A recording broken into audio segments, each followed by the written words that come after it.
பாவையா இந்த மனுஷன்.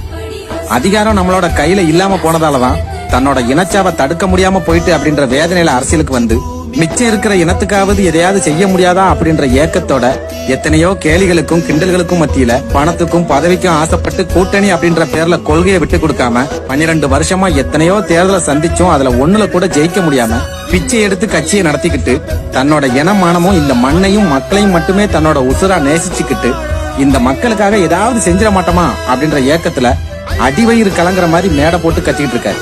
இப்படிப்பட்ட தன்னலமில்லா தலைவனை நம்ம தொடர்ந்து ஏமாத்திக்கிட்டே இருக்கோம். நிச்சயமா இந்த மண்ணுக்காக குரல் கொடுக்க இன்னொரு தலைவன் இந்த உலகத்துல எந்த காலத்திலயும் வரப்போறதே இல்ல. சீமான் தான் தமிழர்களுக்கான கடைசி வாய்ப்பு. இந்த வாய்ப்பையும் பணத்துக்காகவும் இலவசத்துக்காகவும் இழந்துட்டோம்னா தாய் நிலத்திலேயே தமிழன் அடிமையாகிறத எந்த கொம்பனாலும் தடுக்கவே முடியாது. பாவையா இந்த மனுஷன். அதிகாரம் நம்மளோட கையில இல்லாம போனதாலதான் தன்னோட இனச்சாவை தடுக்க முடியாம போயிட்டு